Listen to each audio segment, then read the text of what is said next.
Hey guys, Darren Kelly, coach of Wise Ocean Pods, and welcome back to another episode of our round review series. On today's episode, we will be reviewing round 15, which was the final round of the mid-season buys, where we saw some pretty decent scores out there in the community. It looks like most of the community are getting their final team together, most rookies off field now, so a lot of teams put up some very decent scores indeed, pushing into 2100s even, so some very good trades there. So let's quickly go through what my team did. Scored an 1842, so probably quite under par. I think par's maybe about 1950 this week, so over 100 there in terms of par. Round rank of 23,000, sorry, and overall ranking dropped back about 800 spots, I believe. So yeah, not a great week for the Wise Ocean Pods. Quickly looking through here, I thought I was actually on for a pretty decent week. Like I didn't cop too many low scores in terms of, like, obviously I had a Pinky who got subbed out, but at the end of the day I had 21 playing, so I wasn't too concerned with that. That was dropping off.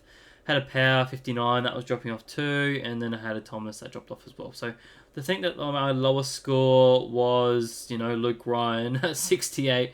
That's pretty wild. Whenever I got asked that Luke Ryan would be my lowest score of the round that counted, then I would be absolutely amazed. But yeah, he's got some issues of his own, so we'll get into that a little bit later. But yeah, I thought I was on for a pretty decent week, but not to be, I guess. Nailed my trades in terms of all the rookies I brought in, and obviously I brought in Sam Walsh, so I was pretty happy with that. Probably we can touch on that now, I guess. So I ended up probably changing my trades a little bit, so I ended up trading out with Jack McRae, Seth Campbell, and McAuliffe, so all guys that are on the buy, and I want to get rid of it now anyway. Brought in Walsh, was really happy with him. VC'd on the Friday night and put up a 113. I ended up just taking it,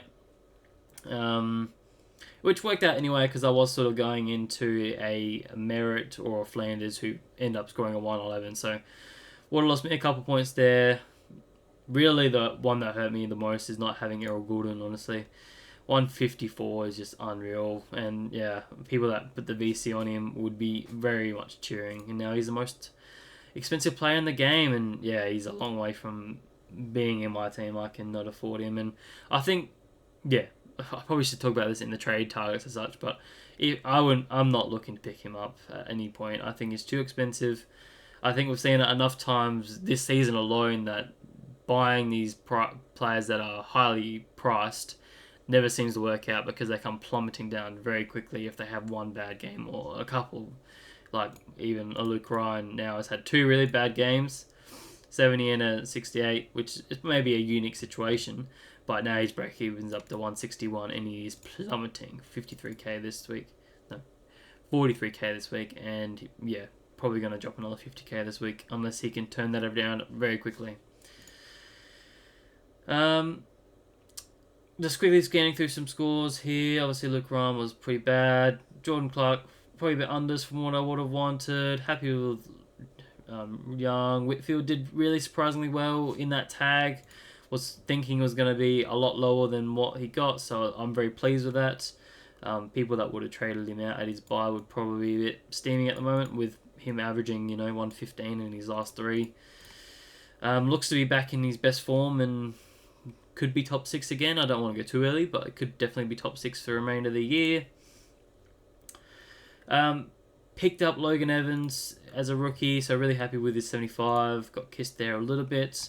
He looks like a great trade-in target this week if you don't have him. Already spoke about Walsh, was really happy with him.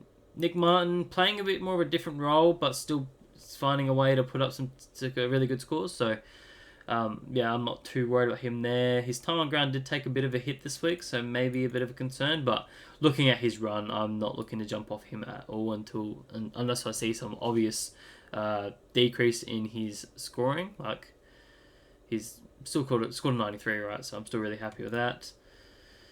So wrong, not another below pass score really, 95. Like yeah, it's not what I picked him up for last week, so wanting to bounce back quickly, but I can't see that happening this week against Sydney Swans. Maybe after that. Merritt has been super consistent for me all season. Really glad I started with him. Butters might bounce back after 3 really bad games. Just said fuck you to the what's it called, MRO, and said I'm not being banned. I'm gonna go out there and score 124 and absolutely killed it out there. So didn't cop as much attention as what people would have thought. It was sort of what I expected. I thought Berry probably better suited the Rosie tag, just body structure and stuff. Thought Butters was a bit too small for him, so that ended up working out for those owners. And it's a bit harsh for those that did trade him out. I did consider it myself, and just again where my teams are, I just couldn't do it. And yeah, it worked out in my favour, luckily. Yeah, probably not looking at trading him just yet. I wouldn't trade him in either, so he's probably going to cut a bit more attention. Tom Green he's finally had his bounce back game. What does that stop? 1, 2, 3, 4, 5, 6. 6 games on the trot below 100, and absolutely smashed it. And he could, oh no, it wasn't quite his season high, but his second best score of the season. In a really tough matchup as well, I must say. They just gave him no respect in this game. They didn't look to tag him at all. Maybe a little bit of attention in the second half, but nothing too crazy, I thought, when I was watching it. So he just went ballistic. So hopefully we can see the Tom Green of old for the remainder of the season. So if you don't have him, maybe look to trade him in. He's obviously super cheap and on the way up now. He gained 28k, so perfect time to buy him. Harvey Thomas was kissed again with a 60. I was happy with that. Surprisingly making more coins, so I may look to offload him this week. Tom Power, I want to trade him off this week, but maybe I'll have to hold him again, just depending on what I want to do, where my trades are at. He's just losing that role. He even spent a little bit of time in the back half, which is a little bit more concerning than you'd think it would be beneficial, but he just didn't look like he was getting around it at all. And especially with McKercher lurking in the twos, I am very concerned that he could possibly be dropped this week for McKercher to come in. So definitely one to watch there. Gorney failed as a lot of people's VC score, put up a sub 100, which is not entirely like him. He's only done that 3 times this season, so that was his 4th, if you're counting opening round. So he could go big this week, because as he loves to go, small, then go massive the next week. So definitely could be a good VC option this week, or even a C. I'm not sure what time to play. Flanders is very consistent again. He just looks like the ultimate C at the moment, and just gets it done. Zorko probably a bit unders for what we would have wanted, but was a tough matchup against Port Adelaide. Heaney, I heard there's some concerns with him, but I couldn't seem to find anything. I didn't get to watch the entirety of this game, so I didn't see any concerns with him, and I can't seem to find any injury report or anything like that for him. So stay tuned, I guess. I think he should be fine. I'm just assuming, but he played out the game and there was no injury, so I'm hoping he's good to go for the next week. Fisher 88, you're taking that in the forward line, bit unders for what we sort of expected with this 5 weeks of 100s, but especially in what was a really good matchup, but it is what it is. I'm happy with that. Sexton probably needs a bit of discussion point, because I'm slightly concerned with his role. He looked like he moved like on a wing or half forward in that second half particularly. So one, I'm probably being cautious with. I wouldn't be trading him in, that's for sure. But I'm maybe going to watch for 1 more week, 2 at max, just given them the matchup there. He had kick-ins. He still had 5 kick-ins, which is the thing that confuses me a little bit. And that was he had 2 in the second quarter, 2 in the third quarter, and then 1 in the fourth quarter. So the kick-ins are still there, and he matched Sexton. I think they had, I'll probably bring it up here actually. What is that game? The Gold Coast, that's it. I think Sexton had 6, Sexton had 5, and Flanders had 6. And Flanders, funnily enough, had his first kick-in where he didn't play on, so a little bit funny there. But yeah, a little bit concerned with him. I would not be surprised if he gets dropped this week at all, just with his fluctuality in his role. So maybe make your plans if that does happen. But he still scored alright. His break even's now up, and he's not going to gain too much more point from here. So you could probably make the jump early if you saw something that the rest of us didn't, and you think he's going to be playing a bit more on the wing or half forward. Could definitely be very volatile and could avoid a very basement score for sure. But definitely one to watch for me. I'm probably holding for another week. Again, I brought in Philstrup, I think is how you say it, as the other rookie. So brought in the 2 best rookies, which is always what you want. Scored a 72. Was on like 40 something at the first at half time. So was really looking to be on for a big one. Only had the 10 disposals, but had 5 marks and 7 tackles. He just got it done, and looked like he was sort of that connector through the half forward a little bit. So. I think he's a bit of an accumulator at the moment. Just looking at his VFL numbers, he can definitely score a ton. I think he scored 2 back-to-back tons in the last 2 weeks, which earned him a spot back into the side. So, I think he should be pretty solid and a pretty good pickup again this week. If you don't have him, I'll probably rank the 3 main rookie trade-in targets a little bit later. But his job security should be pretty good with the likes of Petrarca out. I can't see him being dropped at any point. So here's a good one there. And then that sort of does it for my team. Obviously, all the players on the bench for buys. What else did I need to go through? I already went through VCs. My C was going to be Merit, as I said. +3, -3. Oh, God, it's tough. +3. Probably just got a high scoring and Tom Green. Great to see him bounce back after holding and trading him in all those weeks ago where he scored me that bloody 7. So, great to see him get some reward eventually. -3. Where do I go? Probably just has to go to Luke Ryan. Like a player over $1 million and you put up a 68. That's pretty damn poor, but I think that's pretty common across the competition at the moment. But one thing I wanted to do as well is review how my buys went. So obviously I've been pretty, talkative over the buys, putting out these videos.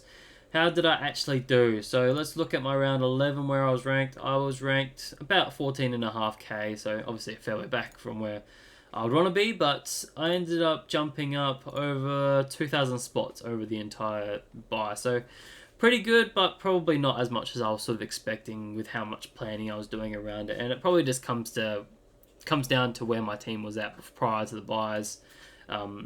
It's pretty evident now, especially looking at my post-buy team, like particularly here, you can see that I still have 2 rookies on field. This is still pre-trades, so I'll probably have 1 rookie on this week, if not have 2 if I look to move on to Power. I don't think I have the money to move on Power and upgrade a rookie to a decent option because I don't have much cash generation on the bench at all. I think my most expensive rookie is a Freya there.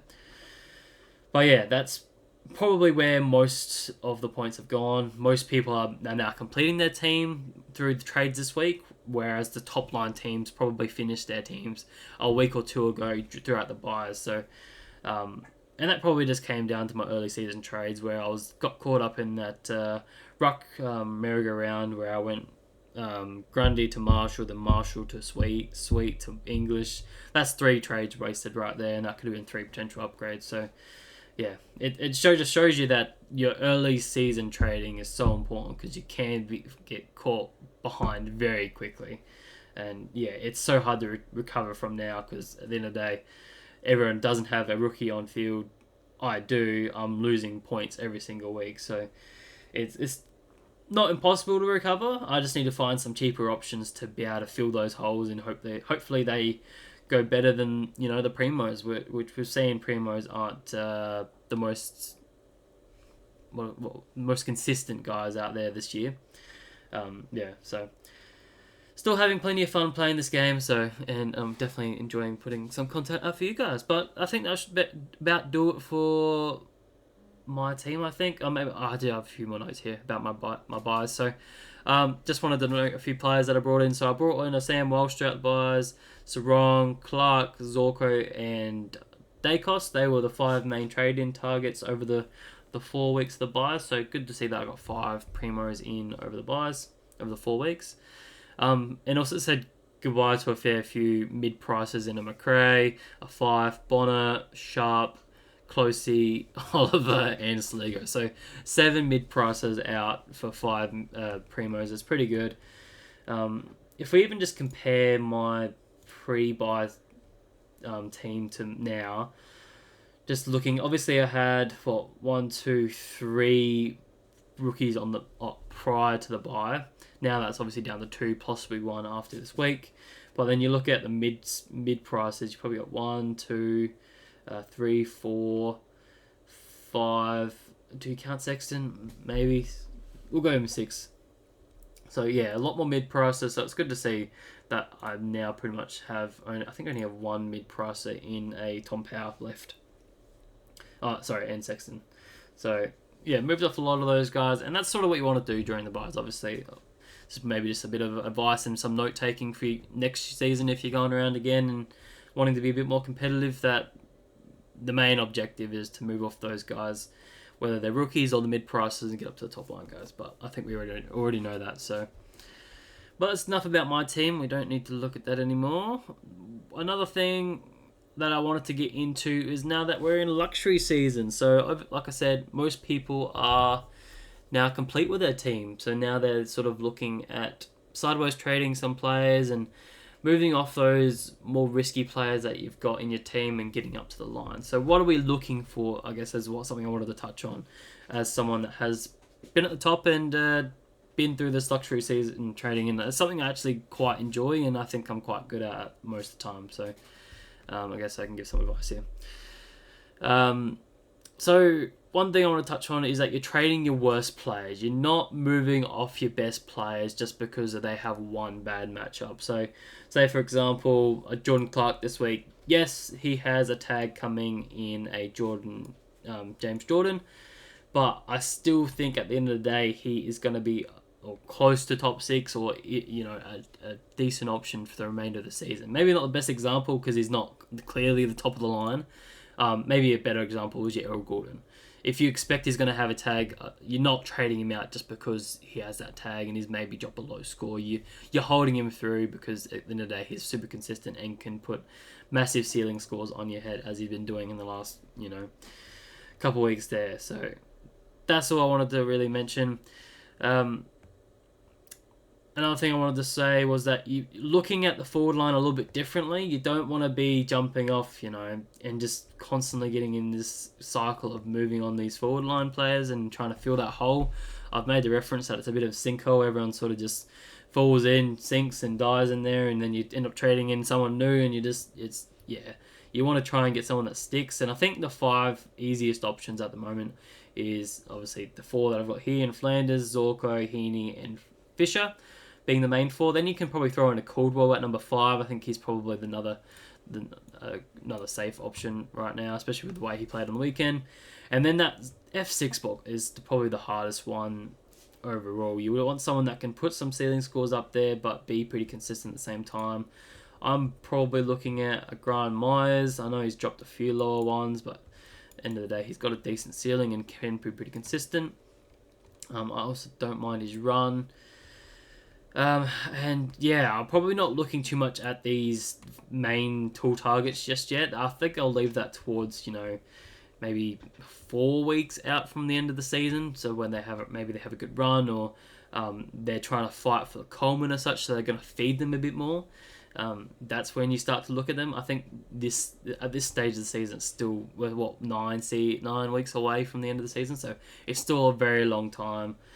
They can definitely put up some very stinky scores if they get shut down because there's some very good defenders out there.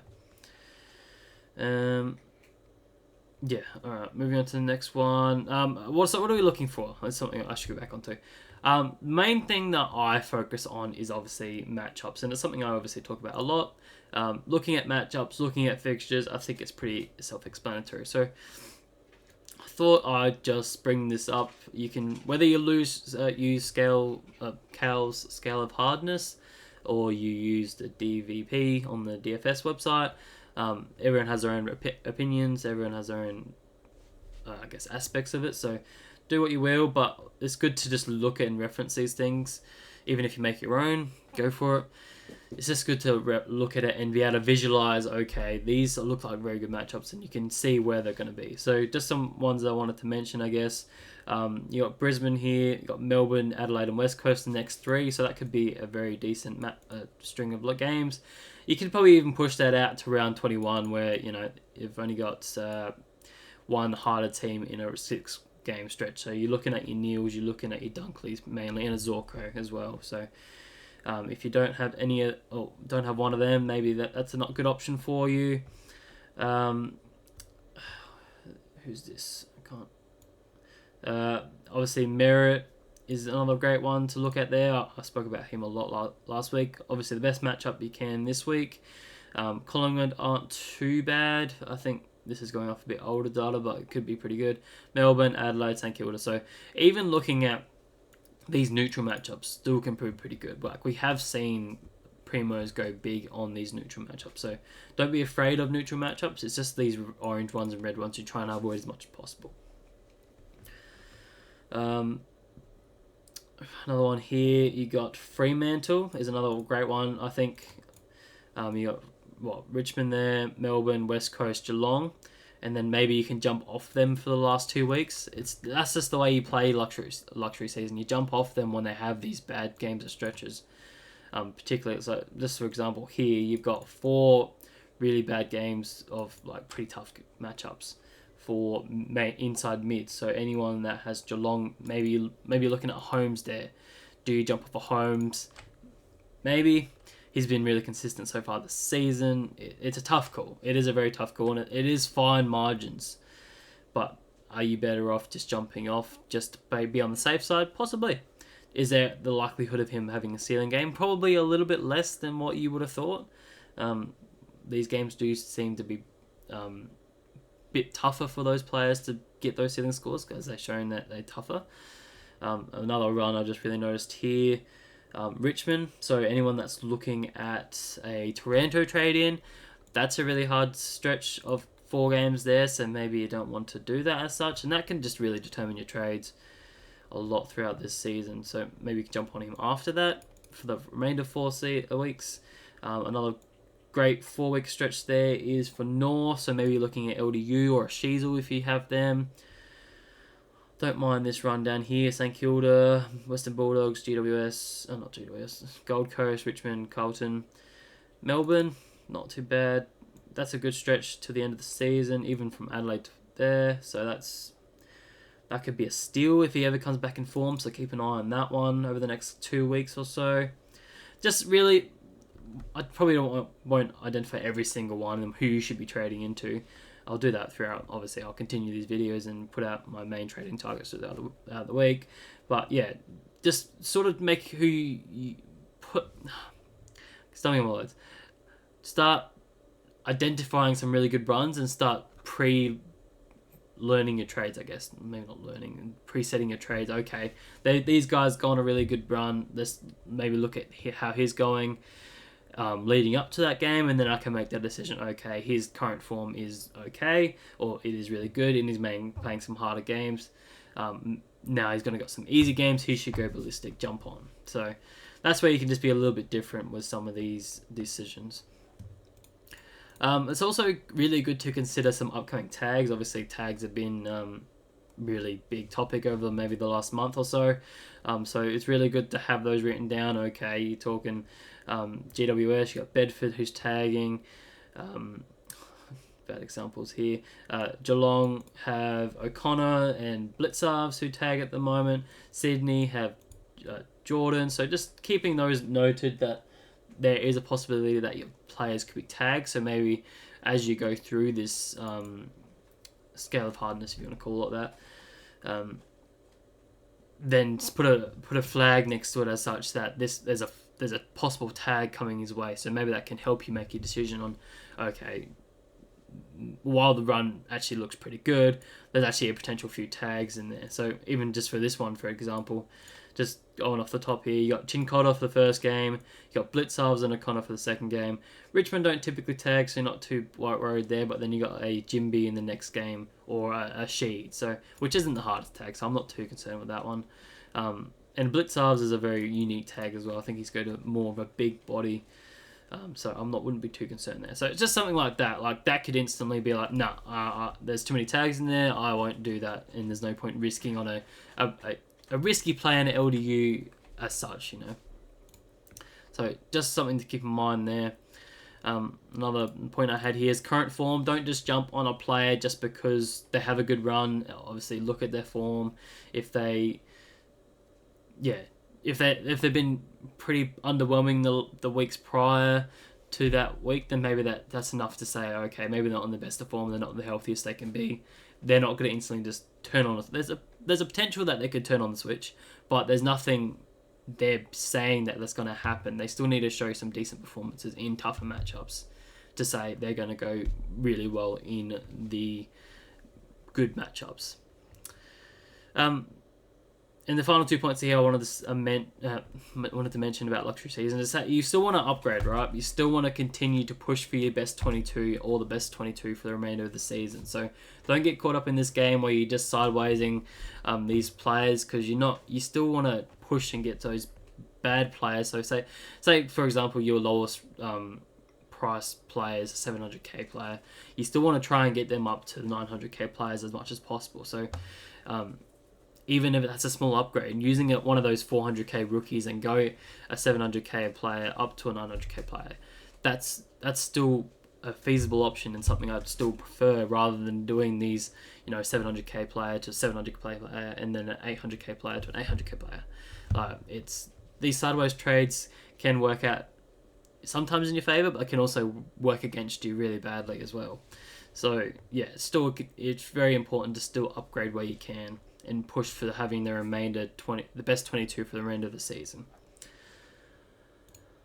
Alright, that's enough gibbering from me. I think that sort of finishes it off for the luxury season.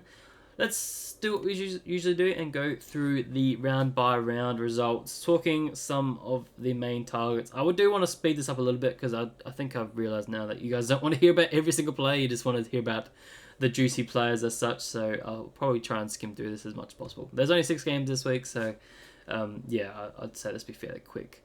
But we'll start on the Friday night game. We had Carlton beat Geelong there. De Koning is a very interesting one. Tom De Koning, I must say, because Sam De Koning did play this as well. Both are great, both are very unique options.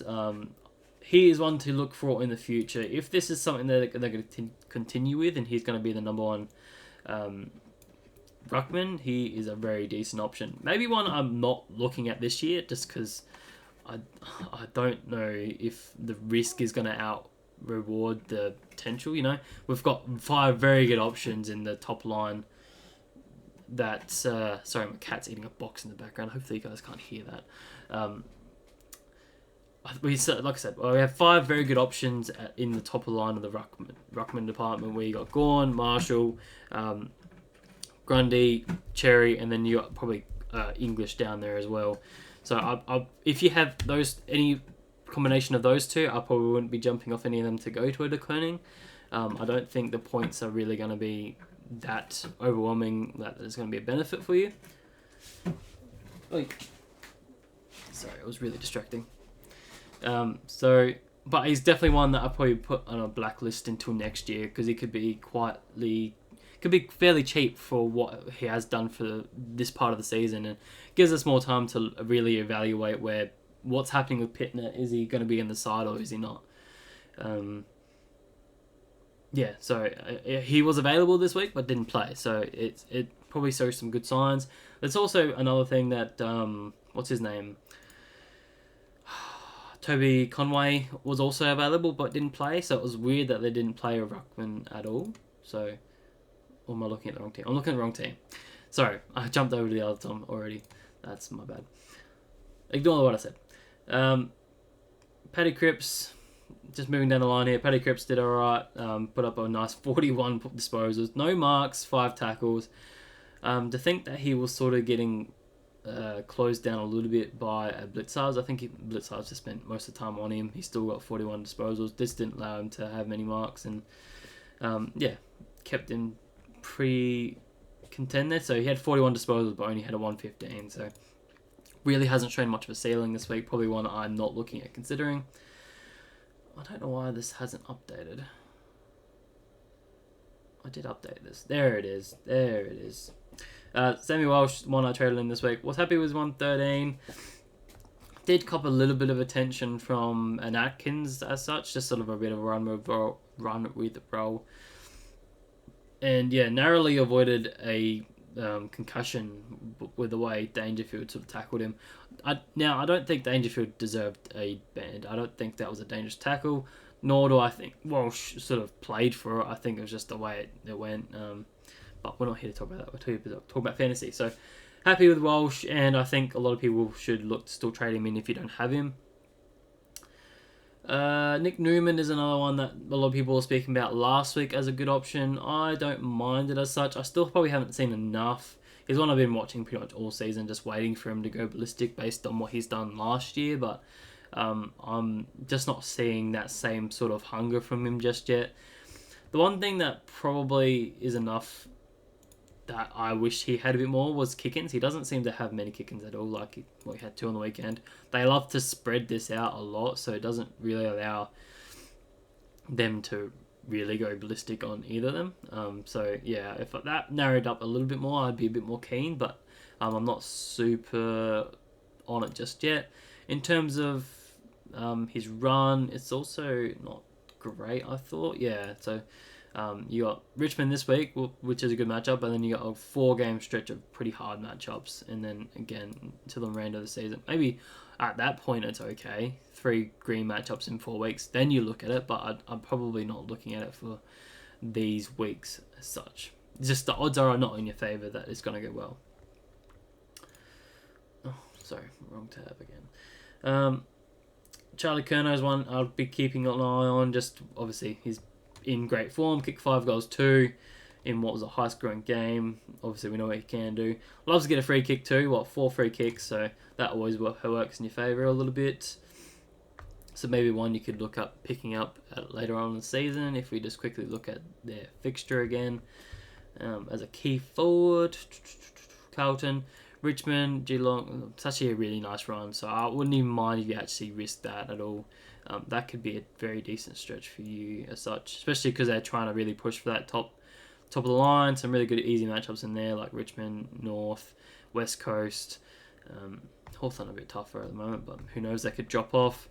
And St Kilda as well. So you got your bottom 4 teams right there. Those could be some serious bags in some really high scoring games. So if you're looking to be a little bit different and you've got some spare cash, then that's one I wouldn't mind jumping on. Keep pressing the wrong tab. I'll switch that over. Moving down the line here, I don't think there was too much else really looking at. Really, we're looking at the top line guys now. We're this far in the season. We're not really looking too much at the bottom guys anymore. So moving on to the Cats. Myers put up a 115, which was really nice. Put up 23 disposals, 3 marks, and 9 tackles. 1 goal, 2, so it could have been even bigger. Good time on ground. Just was really good in this game. And back to being a bit more consistent than what he has been. So I don't mind him as a decent option. Ollie Dempsey, if anyone that still has him, got absolutely kissed. I don't know how you still have him, but yeah it was working somehow. So keep with it. He provided some decent scores throughout the buys, so that worked out. Sam de Koning, as I mentioned before, definitely is an interesting one if he can keep this role. Do I see him being a full-time rock for the extendable future? Probably not. I don't see why they would switch it up so quickly like that. Maybe something to keep an eye on in future seasons. He is very cheap. I think he's down at 450k. He's not a forward. De Koning 442k as a defender. So something to keep an eye on. Obviously scored very well. Definitely has the potential to be a very good ruckman. So one to keep an eye on, maybe for next year. Holmes, very consistent again, 100. Was a little bit concerned with him possibly getting attention from Chincotta, but Chincotta went straight to Stewart, and that seemed to work. So that seems the way they're going to do things. And I think that's pretty much about it. A few people jumped on Blitzers, but that obviously didn't work out after the surprise of the Kroning rucking. I think most people thought that Blitzers was going to ruck mainly, which I was also in the opinion of. Like, I was thinking, okay, Blitzers is the most obvious option. Who's rucking here? And it's something I even looked at myself, but I wasn't brave enough to do it. So that's a bit unfortunate for those that jumped on. I think it's an instant trade out. He is not one you want to be on. He's a bit of a tagger and doesn't really accumulate the ball as much.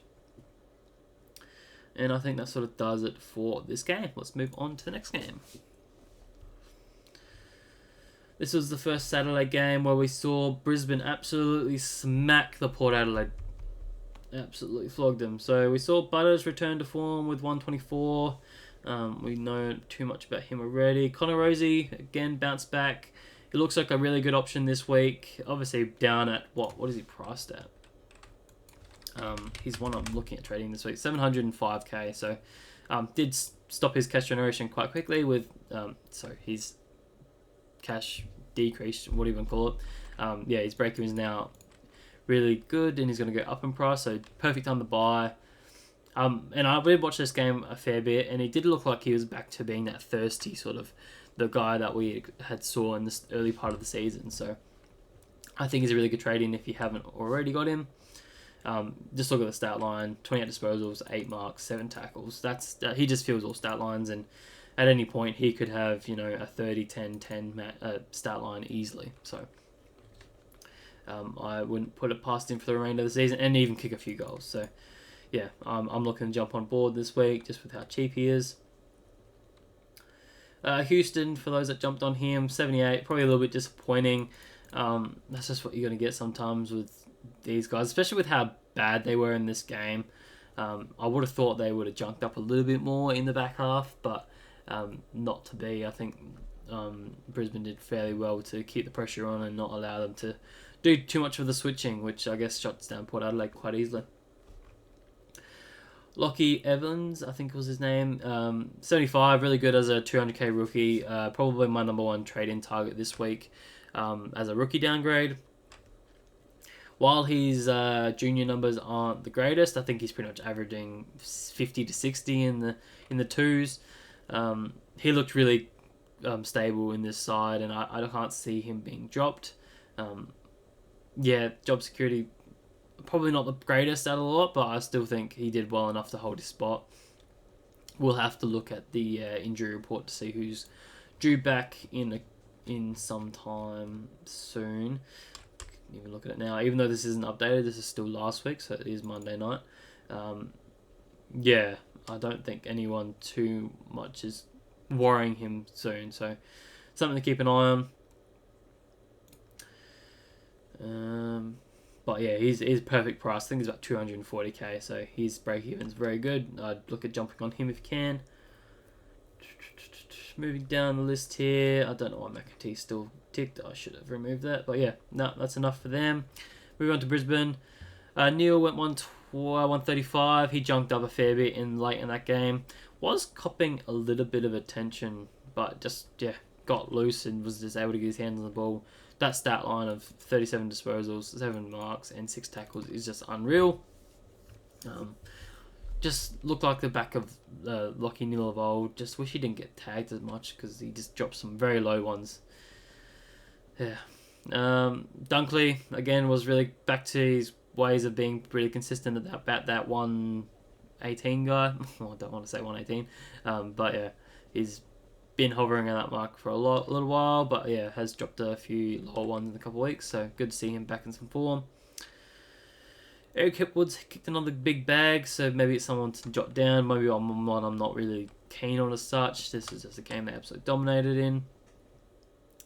Zorko, probably a bit underdone, 94.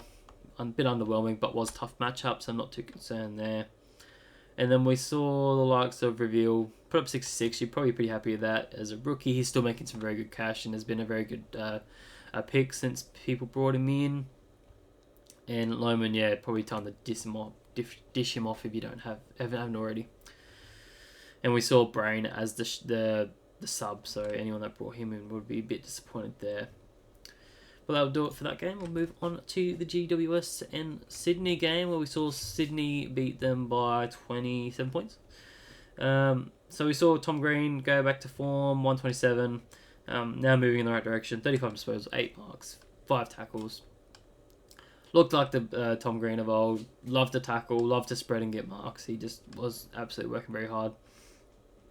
And this is what he can do when he has free space. Lockie Whitfield, like I said, really happy with what he produced. Was sort of anticipating a 60, but yeah, he was able to break loose from that tag and did quite well. So hopefully that means good things for Jordan Clark this week, who is next up in that tag role. So I'm not looking to jump off that if anyone was concerned there. Yeah, I think Jordan Clark's going to be okay. But yeah, I think Lockie Whitfield should be good for the remainder of the season. Looking at his run, if you don't have him as a key to kick in, something I haven't looked at here. Yeah, probably wouldn't look at trading the next 2 weeks, but maybe after that, he's got some very decent matchups. What's that, 4 bright greens and only 2 negative games, so definitely could be alright there.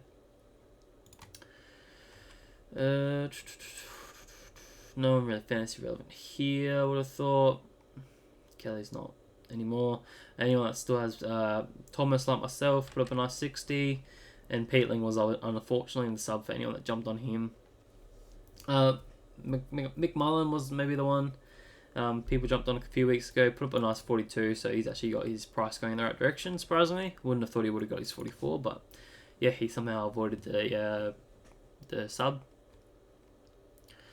Moving on to Sydney, we had Earl Gordon, 154, is just an elite at the moment. Even in a wet game where, you know, look at all the marking tallies. Not one. There is so little. Like, our next highest is 6, but he has 12. He is just the workhorse, man. He's unreal, and yeah, it hurts not having him especially after owning him all last season. Yeah, I don't know why I didn't back him in and get him in sooner, but that's just the way of fantasy. Sometimes you miss some of these good players and it hurts you a lot. So at some stage I'll have to get him. Hopefully he can come down in price from me a little bit, because I don't know if I can pay that over $1 million price. But yeah, he looks really good and definitely going to be a decent captain option in the next few weeks. He is just an unreal form, and like I said, I would not be trading him out of him for the world unless something clearly is wrong with him and he's got some injury. Brodie Grundy, again, in fucking all-Australian form since, you know, for a while now.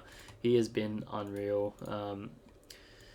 Let's just quickly look at his numbers. Anyone that's still holding him, I'll just keep going. He's just killing it. Like, last, 5 weeks, he's put up 100s.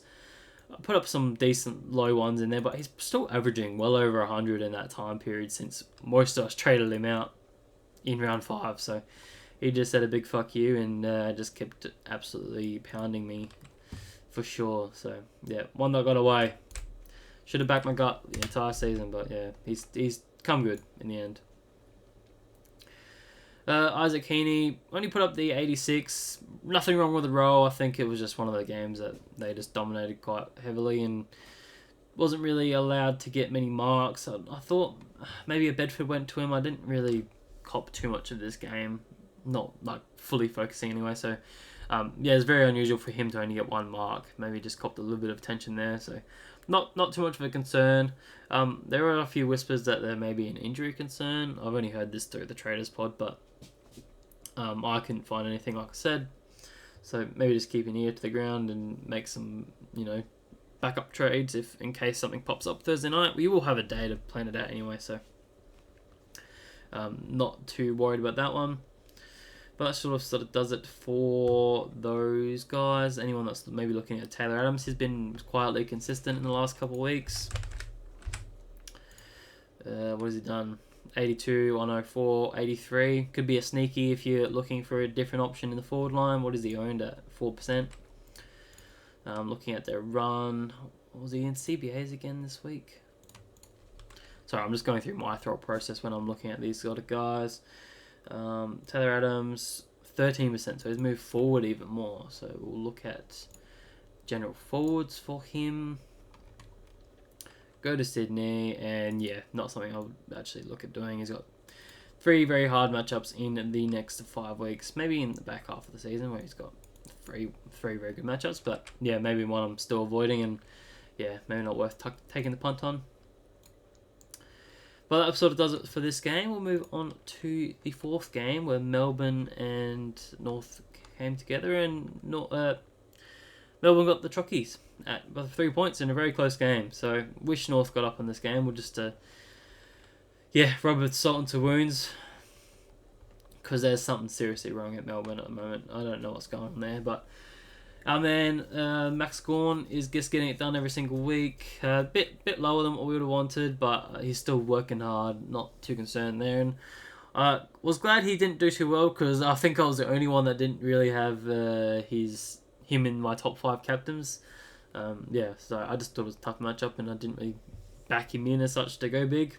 Thought he was sort of due for a low one, so worked out in my favour. But a 98 still isn't that bad at the end of the day.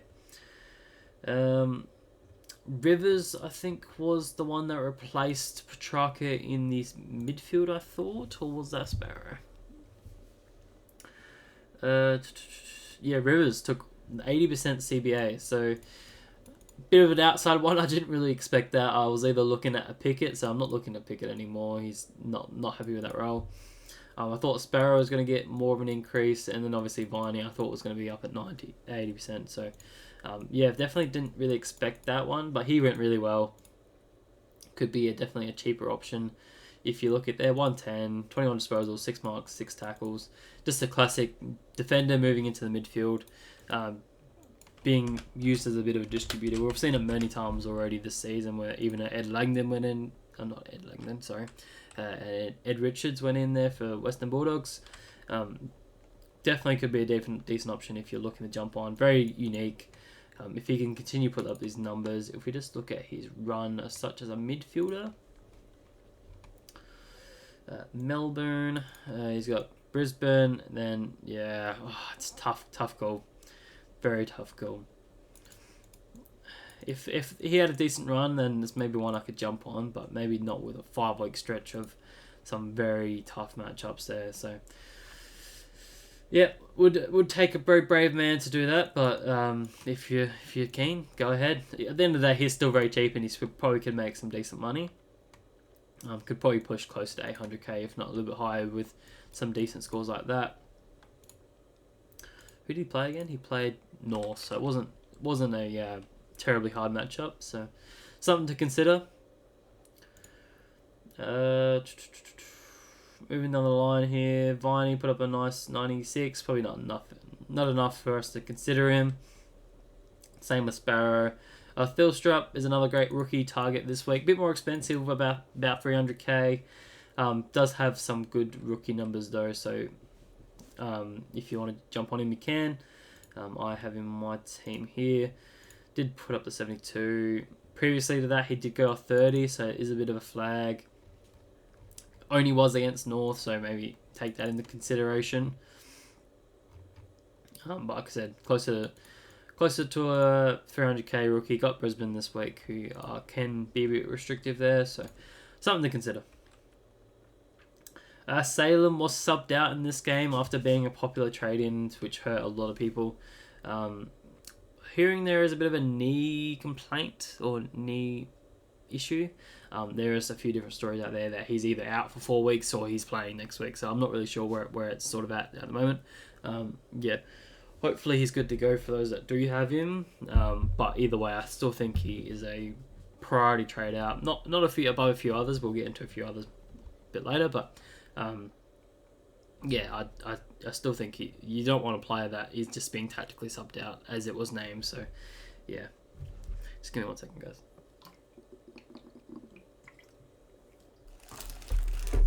Alrighty. And finally, we had Oliver there, down at 26 fantasy points. I would say that's been his lowest score in a very long time. He just looked absolutely shocking in this game. And Powell did an absolute number on him. Not Powell. Phillips did an absolute number on him as a tag. And I don't know what to even think about it. I don't even know if I can consider him for next year anymore. He is just so far off the pace. It's something that I'll probably definitely consider with how good he can be, but he has to show something in the back half of this season to be even a possibility of coming into my side next year. But I'll move on to North. Couple fantasy relevant guys here. So Sheasel just continues to get it done. 111, 2 goals, 27 disposals, 7 marks, 2 tackles. His role looks absolutely shit, but he somehow just makes it work every single day. Look in this role, 24% CBAs, mainly playing off the half forward. I did see him at some points go half back and, do what he does and waxes a little bit. So, yeah, I don't know. If you have him, I wouldn't jump off of him. Just consider that a bit of a flag, but you could even look to jump back on him. He just seems to get it done. I think he's gone, I think he hasn't dropped below a ton in a while now. Sheasel. No, he dropped 99 last week, but we'll consider that 100. 5 weeks, pretty much. It was only those really 2 bad games where I jumped off of him, so not much to worry about there. Now, the X-Man just gets it done. Was a tougher matchup, so I wouldn't be too worried about that. Maxi Gorn is pretty tough in terms of, getting a few disposals. It was a good, tough matchup. A ruck contest for sure. LDU 94, about what he's been doing all year. He's about that 90 to 100 guy at the moment. Just can't quite get the extra numbers. And that all pretty much just comes down to that they have better ball users around him. Like, they're going to either go to a Simpkin or they're going to go to a Sheasel, that are always around him. So all the ball just goes directly over their head and it, goes to the forward line. So, yeah, he's not one I'm really looking at anymore, particularly this year. Just he's not being used the way that he has been in the last couple of years. Fisher 88, happy with that. Top 6 forwards, happy with him. Simpkins probably one that again needs to be reconsidered. His CBA usage did take a bit of a hit again this week, with down to 40%. Maybe that's in line with Phillips getting a bit of a tag role, so he's obviously taking up a lot of the CBAs in there. If there's no tag target, does that flip? Possibly, and that increases Sheasel and Simpkins' numbers a little bit, possibly. So probably not something I'm too concerned about, but he obviously put up an 81. Did get off to a very slow game. I think he was on 10 points at quarter time, so he obviously recovered a fair bit from there. It's just the captain factor, in my opinion. He could be a very decent option for that F6 spot for the remainder of the season if you can trust his body and trust his role. It's something I've definitely looked at. Besides that, Power needs to go this week. He's a priority trade out quite heavily. I think he's number 3 on my list. And Pinky got subbed out on 25 at 3/4, I think in the 3rd quarter. So we'll wait and see what his sort of timeline is if he's out. Again, doesn't have a huge amount of money in his head. He's got nearly 300k, so he can't really do a whole lot with that. Probably just hold him and use him as a looping option, possibly. It's always good to have some looping options for the remainder of the season. But we'll move on to the next game. We've got Essendon and West Coast here. I said I was going to go through this quick, and I didn't. So, Caldwell, another great trading target this week. 26 disposals, 6 marks, and 11 tackles. They just used him properly this week. Good time on ground, good CBA usage. What was he up to? I think he had the highest CBA usage besides... Yeah, 75%. So, was really good. It was really good to see that. Yeah, so anyone that traded him in last week would be really happy. I still think he's a great option there. Merritt, consistent, 111. Not much to comment there. Martin, as I said previously, his role has changed a little bit. He's playing a bit more half forward, but he's still finding ways to, spread and get the ball. So I'm not too concerned there. Just something to keep an eye on. Maybe if you don't have him, don't trade him in. And then Ridley, I don't mind him as an option. Like, he's still scoring very consistent. Like, I don't think he's dropped below a 90 just yet throughout the season. I think he's just really waiting for a good matchup as such to come through.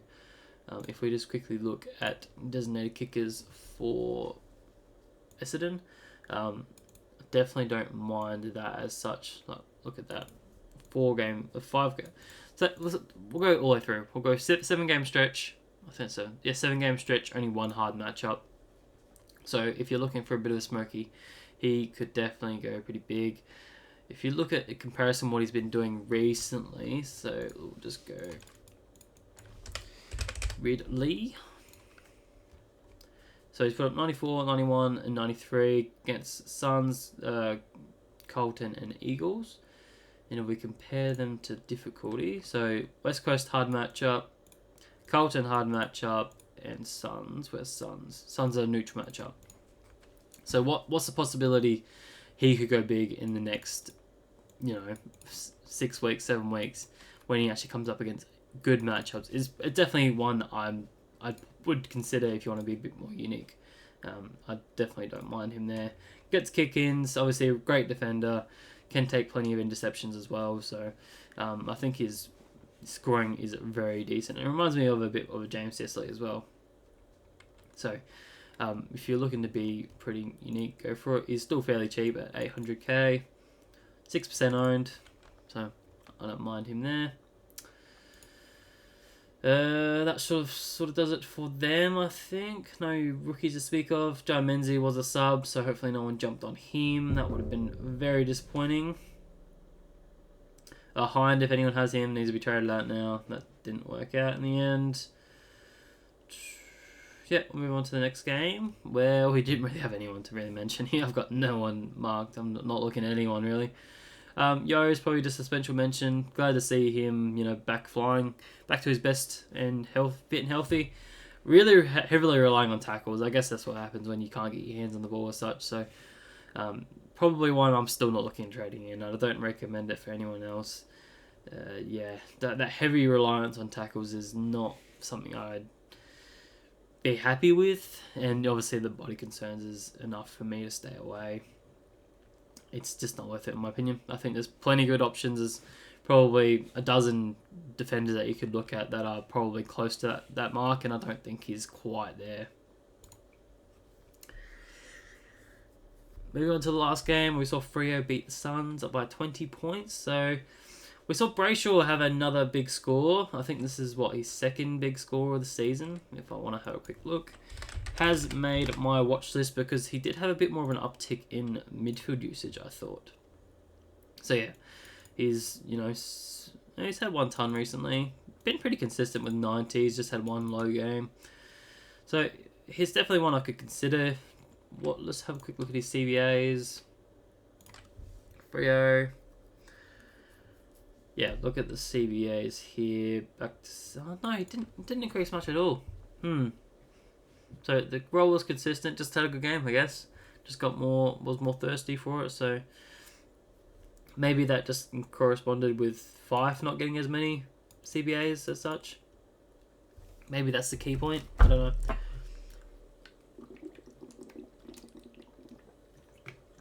Sorry guys, my throat's getting pretty dry. I'm recovering from a bit of sickness. I was a bit sick over the weekend. But yeah, there's something to keep an eye on. We definitely know he can go big. We've seen him in the past couple of seasons be absolutely massive. So if you can catch him on the right run, he could absolutely kill it. And we have already mentioned that they do have a really good run for inside mids. It's a particular reason why I picked up Sarong recently. Wait, where is it? Oh my god, give me the right one. Richmond, Melbourne, West Coast, Geelong. 6-week stretch. It's all that needs to be said. Got to make a decision next week. Not looking at Darcy as an option. Young just keeps getting it done. Probably being disrespected a little bit in terms of top 6 defenders. Just not putting up those ceiling scores enough. Being really consistent around that 100 guy, but not putting up much more than that, unfortunately. These two are pretty disappointing in Sarong and Clark, 95 and 88 respectively. Luke Ryan was way down there, and probably something that we need to talk about a little bit because he's obviously being heavily mentioned this week because that's 2 games now in a row that he's gone really poor and he's plummeting in cash. Am I worried? A little bit, but am I trading him out? Absolutely not. I don't think jumping off him that quickly is going to be the solution. I know he's going to drop some coin, but at the end of the day, if you don't trade, you're not losing that coin. So your main objective for now to the end of the season is, points on field. Can he go big? Absolutely. Does he put up these low scores? Yes, that's what Luke Ryder does. Like, we've seen it even earlier on in the season. He's dropped to 63 previously, but he's gone on 61, so he's got his break even at some point. He could definitely do that at some point. We've seen big scores from him, and if you look at his run, it's probably enough for me to say I don't want to trade him out. I think we go Fremantle. After this week, he's got Richmond, Hawthorn, Melbourne, those three. Maybe after that, you can look to move him on because they're tough matchups, but I'm still looking to hold him through that phase because I think he'll be really good. Yes, there's some concerns that they're trying to avoid using him as much as possible, but I do expect him to go well this week given that Jordan Clark is going to get a bit more attention and maybe they're a bit forced to go the long way around as such. Normally they like to sort of cut through and sort of not use him as much, particularly on the weekend. So maybe he's going to give him more usage. So maybe it's not the week for me to trade him out as such. So I'm not too concerned with him. I think he's still going to be around that top 6. I still think he can put up some absolutely big scores, and I wouldn't be surprised if he, puts up a big 150 at some point in these games. So something to keep in mind. I'm still backing him in to be really good for the remainder of the season, or at least through those sections. Or maybe at that point I could look to trade him out. And that sort of does it. Anyone that still has a Sharp or a Fife absolutely need to get in the bin. Those two are done. Onto the final team, we have Took Miller that put up a 130. For anyone that's still holding him, he has finally found some form. Looked really thirsty in the game, just working really hard. That's just what happens when you don't get too much attention. Flanders, super consistent, 111. Don't need to speak about him, and we know how good he is. I think everyone has him. Not really looking at Anderson or Rao for the remainder of the season. They're just not consistent enough, not putting up decent scores. We've spoken about Sexton already in terms of his role, so be mindful there. And Closey, I don't know why it says I still have him, because I don't. But putting up some okay numbers, but yeah, it should have been long gone by now. So I think that sort of does it for the team review. So I've gone through a few unique options there in terms of, people that played this week. I don't think there was too many options in terms of the players that I haven't played. So we can quickly scan through them here. So Dawson's obviously the main one from Adelaide. You could probably look at Laird. He's obviously gone halfback. I probably want to watch it a little bit more. He's got harder matchup this week, so probably not one I'm just ready to jump on yet. If I go key defenders, he's not quite kicking guy, but yeah, tough matchup next to particularly. So maybe I'll just want to watch and see a little bit more. But yeah, all the signs are there. Up intake on the time of ground, and yeah, he just looked generally much better in the halfback role than what he's been in the midfield. Scores there, so could be a bit of a risky play. Is very cheap for what we know he can do as well. So don't mind him there, but that's probably all I'm looking at. Yeah, I don't mind jumping on a Dawson, but maybe not this week. Who was another team that was on the bye this week? It was Collingwood. So I don't mind a Cripps. Cripps is a pretty good option this week. He is in my top 5. Just looking at early top 5s and stuff like that, he's still in my top 5. His form over the last 6 weeks has been unreal. I don't see him moving out of that midfield anymore. I think he's proven his point. I think he's going to be good for the remainder of the season. Has a pretty decent run if we have a look at it here for inside mids. Nothing amazing, but it's pretty decent. So you got Gold Coast this week. They can be hot and cold depending how they go. Essendon, pretty tough, but then you got Geelong, Hawthorn, Richmond, Carlton, and then Brisbane and Melbourne. So not a bad stretch of games there. So don't mind if you jump on him. He is still fairly unique at 9%. So jump on him if you can. Still quietly lowly priced as well, under 900k. So cheaper option there for you. Not really looking at anyone else from Collingwood, I would say. Who else had it at the bye? Hawthorn. Day's probably the only one you're looking at, but again, he's probably only got 2 more games where he comes up against Eagles and Cats. So if you don't have him, I probably wouldn't jump on him. If you do have him, I'd probably still hold him for those 2 remaining games. Probably not looking at James Sicily and Amon or anything like that. Just don't think they're right there yet. Who else had the bye? St Kilda. So Marshall. Again, I'm probably just not messing around in the ruck lineup too much at the moment. I think on their day they can all be really consistent. Maybe if you can identify a really good run, then maybe it's something to jump onto. But something I probably haven't looked at in a while, so we can go through them here.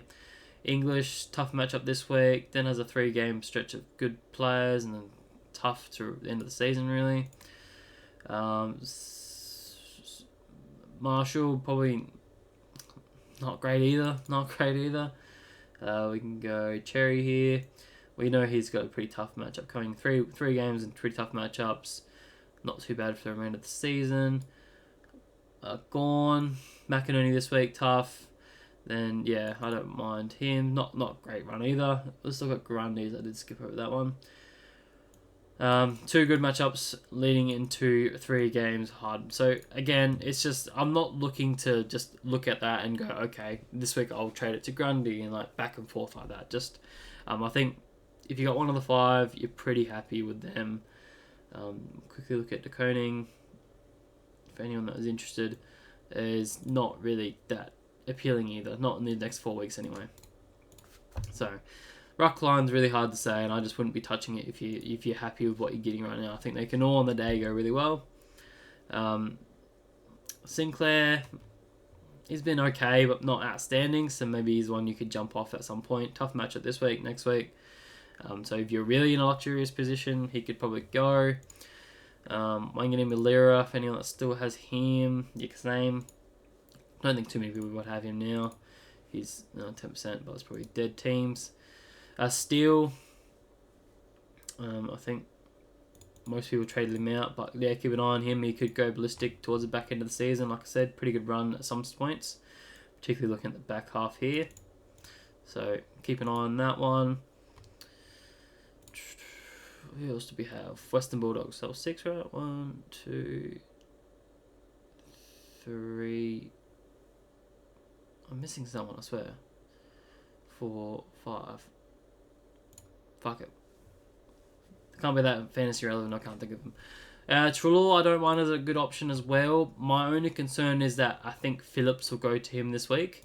I think Phillips is just too small for a Bontempelli, so I think he'll go to a Trelaw as well, who has just been damaging, honestly. And if any, hopefully, you'd think an AFL coach could identify that if our fantasy coaches can identify how damaging he's been. So that's where I'd be putting him for sure. Better matchup. Try and shut Bontempelli down in other ways, because I don't see how Phillips is going to do it.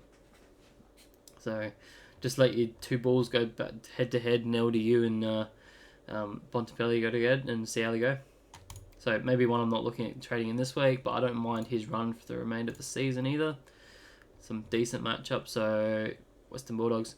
So that's why I'd probably avoid these next 2 weeks, and then from there, it's actually not too bad and could definitely trade in. Oh, where were we at? Dale. I haven't been a fan of this one all season, realistically, but I probably should give a bit more love. He has been pretty decent. Dropped a few lower ones. I think he got tagged, and maybe he didn't get tagged in that game. Got tagged in this game, funny enough, but did alright. What is his run like? I keep obviously got to refer back to his run. What's the Bulldogs? No, not looking at it. I'm not keen. I'll put a line through it. I refuse. Please do not. So, but that'll sort of do it, I reckon. Quickly going through my main trading targets, trade out targets. So, main trading targets, I think Rosie, is a big trade target this week. I think just given his price, how he looked to the eye, he looks ready to burst back to where he's been. Even looking at his score last time he played St Kilda, 57% game time, 89 score. That was when he had the first hamstring and got subbed out. He was on for an absolute blinder, and I hope he can do that again. Is some concern that a Windhager goes to him, but I think a Windhager goes to a Butters instead. I think that formula has been working quite heavily for opposition team. So I think that's pretty straightforward. And I think just the body structure of those two just work out a bit better. So that's where I think that one. So I think he's a pretty good trade target if you don't have him. If you don't have a Caldwell as well, here's another great one. Still lowly, still under 800k. Forward line, so he should be pretty cemented there. Roles improved. Good matchup this week. Pardon me. Get him if you can. I still like Merritt and Walsh as good trade targets. They both have good matchups again. So Merritt has the Geelong matchup. Shouldn't cop too much attention there. And Walsh has the Richmond matchup. Who shouldn't cop any attention there at all. They don't tag. So he could be a very good VCC option. And then, like I said, Cripps is my made in my top 5 as well. So he's there. In terms of people you want to trade out, so I still have rookies at number 1. Yeah, at the end of the day, your main objectives is to get the remaining rookies off your field. So do that as best as possible. Besides that, you have Oliver, who's probably the number 1 priority trade out with his massive break even. I probably should actually just go onto here and show you like a preview as such. Why isn't I going? That was frustrating. Are you broken? Here we go. Out. So Oliver, yep, is there. 131 break even. He ain't touching that. Lost 54k. Dropping massively. Is shit. Needs to go. So he's number 2. Power, number 3. Yeah. He's just been disappointing and dropping coin weekly. Role is diminishing. Could be dropped. Yeah, why not? Want to look at trading out if you can, if you have the luxury. Salem, pending the news, I still think he's probably one to jump off of.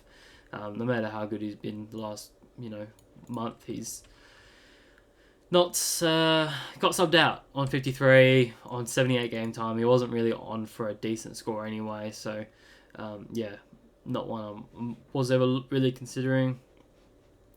And finally, I've put luxury trades in there at 5, just given most teams are there now at luxury season, and you probably got a complete team, and you can start moving off your worst players.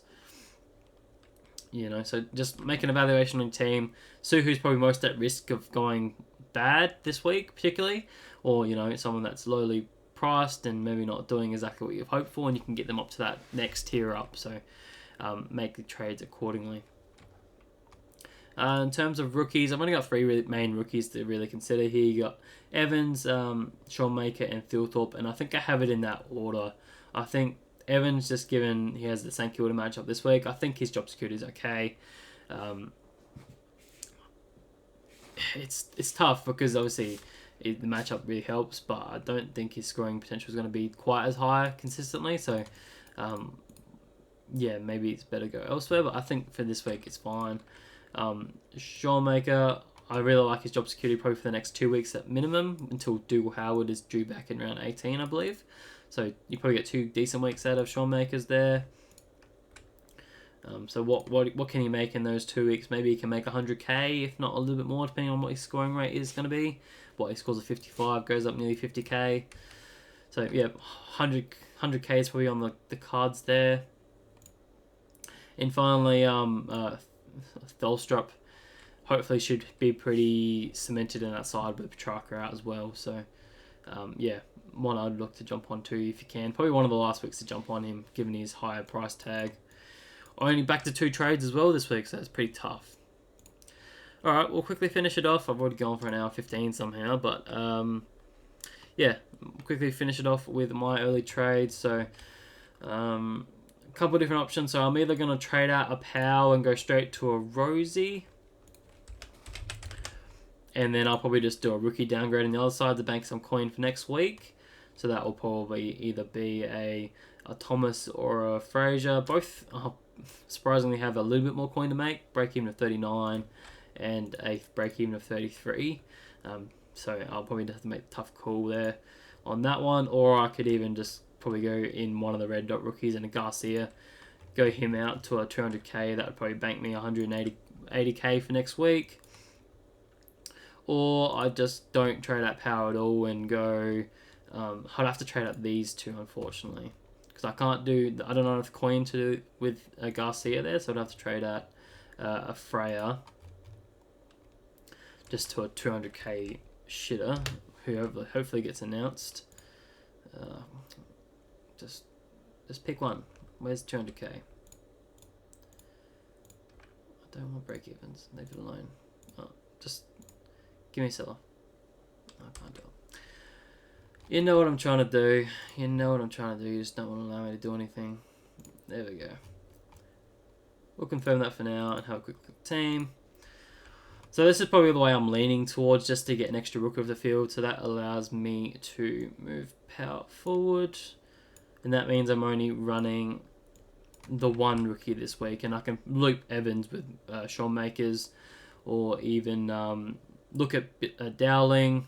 Sorry, that should move there. Or even look at a Thilstrup, I'd say, and then I can make, it moves around. Like I can throw Martin back, or I can throw someone into the midfield as well. So plenty of different options, plenty of decent rookies on the bench that could score just as well as a power. So not really looking at him too much. I think definitely a rookie could outscore him. So. But I think that'll sort of do it this week. I've been blabbering on enough, an hour and 15 now, so I'll leave you guys to it. Hopefully you guys had a good buy round. Hopefully you've learnt a lot, and I'm prepared for next year, and all went well. And I'm ready for the luxury season and keep pushing for the final end of the season. And for those that are up the top and really pushing for a hat, best of luck. Stick around. Hopefully my advice helps a little bit. Hopefully you enjoyed, and have a good great week, and leave a like and subscribe. Tell your mates, and I'll catch you guys later in the week. See ya.